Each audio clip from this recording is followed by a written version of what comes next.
It is February 25th, 7:33 a.m. So, we're back to square one on this preamp thing. Okay, so a little recap here. So, my goal is to update. Okay, let me start off again. I co-host and run a podcast called Your Bookmarks Podcast. It's um, based on a book club that has reading assignments like chapters and chapters. We review books based on chapters, and my co-host and I do everything remotely. Like we record everything remotely. We collaborate remotely because he is about an hour away from me, and for us to get together is just very, very inconvenient because his schedule does not match my schedule. The only time our schedule matches is usually super early in the morning or late at night or during lunchtime. So it's kind of weird. So that's that. Recording remotely, no issues. Everything is actually pretty solid in that case. The only thing that we need to figure out is the on location recording. That's what we're trying to do this year, more and more this year, to do on site recording, because he handles all the post production work and some of the admin stuff. I handle all the technical side of it. So originally we use a recorder, a straight recorder, to record our podcast. So that's typical, that's normal, everyone does that, and that's not an issue. But here's the problem. It's literally not a problem. But the one thing that it's when we do recording on location is, it's nice to have a little bit of analog to this whole recording session, just to give a little bit more warmth in the recording. So I ending up getting a preamp. A 2 preamp compressor from ART. Everyone likes it. There's always an issue if you're buying outboard gear instead of doing software based, because you'll get interference and all that, especially ground interference, humming, and all that stuff. So that's fine. I've dealt with it. I dealt with it. I did it in my previous lifetime doing studio work and live audio, and so that's normal part of the course. But here's the thing, though: the piece of equipment I got was working exactly the way I wanted it to work. It sounds very warm, non-digital. Has a very good, decent compressor just to compress whatever's coming in. It's a very aggressive compressor. It's really nice, actually. But here's the thing: it has issues with solder. It has issues with ground hum or humming. When you leave it alone, it works perfectly. But as soon as you touch it, it gives that buzzing, humming sound to it. It's like something that's like grounding. There's like a ground loop issue. And when I got home last night, before I went to bed, I'm like, you know what? Let me check on something here. So I thought it was a cable issue, because I plugged in the cable, and jiggled the cable. The cable was having like a buzzing, like a crackling. So it looks like a solder issue. So I was like, hey, I fixed the issue. I know what's wrong with it. So I replaced the cable. I plugged it in, and it was like same thing. It's like, there's no way 2 cables is wrong. So I plugged the new cable to another, to my Rodecaster Pro 2. I jiggled there, and it's fine. So I put it into another recorder with an XLR in it. I jiggled there too, and it's fine. So I went back to the compressor, and I jiggled the locking pin. As soon as I even touched the locking pin, without any signal going to it, not even a mic connected to it, I started getting the crackling, buzzing issue that I was having. That's when I realized it's not bad power, it's not bad cable. Well, one of them is a bad cable, issue with a microphone, issue with anything, because I tested with different mics. It's actually that locking pin. It looks like it's not grounded issue, or the connector, the female XLR connection with the locking pin is not grounded or not soldered properly. So I contacted the manufacturer actually yesterday afternoon, tell them I'm coming in to do an exchange because there's only one left in Southern Ontario. There's literally one left in Southern Ontario.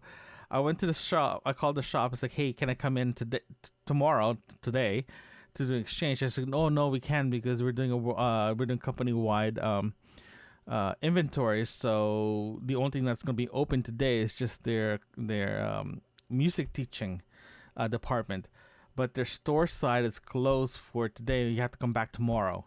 You have to come by tomorrow. So I'm like, okay, fine. Can you put one aside? So they put one aside. I'm hoping that that's gonna fix this issue. Hopefully hopefully the one that I have is effective. Apparently, there's tons of complaints with ART. Quality control is not up to par, but if you have a piece of equipment that actually works perfectly, it works perfectly. So the build quality is amazing, but the quality control was iffy. So based on all my research last night before I went to bed, some of the people are saying that no, the quality is good, and some people said the quality is bad, but some of them are like the quality is the quality control sucks, but the build quality is good. So it's a mixed bags of confusion. So I'm working on a backup plan right now. I am planning to literally disconnect my Rodecaster Pro 2, put it in a Rode case, and use that as my recorder because this has a software-based compressor, has a compressor, gate, and limiter built into it, like software, software, not hardware-based. I was hoping to be hardware-based in this one because I prefer hardware-based, but I've used the compressor, the gate, and the limiters and the EQ like built into the Rodecaster. I'm not a big fan of it, to be honest. I am the preamps are good, everything else is good, but the compressor I'm not a big fan. It feels very like incredibly like. That's why I prefer analog based compressor because it actually sounds better. It feels warmer. It feels like it's, especially two bass, it's just really nice sounding. It's not as aggressive, but the digital one that they have here is too aggressive in my opinion. So today's literally my thing today is to test that out and see if that works. Yeah, so this is going to be an ongoing issue. This is the most frustrating thing about this whole thing. I'm really, really annoyed that ART is releasing this product that they're not keeping an eye on it properly. It's a great product. The form factor is very, very good. The sound quality, if it's working perfectly, works perfectly. But I'm just super annoyed right now that I have to deal with this. It is 10:41 a.m. So, okay. I think I got it. This is what I'm gonna do going forward. I'll be bringing with me my Rodecaster Pro 2 for any field recording. That will give us 4 inputs for guests, plus we can do remote anywhere. We literally record anywhere now. I can power this thing up with a USB power bank, so that's good. I'm definitely not going to do that because, again, I prefer power. But if I need to run it with a power bank, I can definitely run this with a power bank. I already have a mic. I have an RE320, same thing as Derek. I also have 258s, SM58s. He has one SM58. So if you have guests coming in, we can bring our the other his 58 SM58. I can bring my SM58. We just have to get another stand, another cable because my XLR cable is actually busted. So that's additional cost that we have to incur, plus an extension cord. I might get the extension cord just for myself, so that will be worth it. I'm I'll actually transport the broadcaster on my old camera bag, rolly bag that I have, so I can do that to make it easier for me. Yeah, so I also bought the cover for the roadcaster because I don't want this to be banged up. Protect the screen, protect the faders and all that stuff. So just to make it easier, my RE320 and all the accessory plus my headphone amp can fit all in that case. So what I just have to do is dismantle all this. I'll probably do that sometime this week or next week. I'm gonna wait for the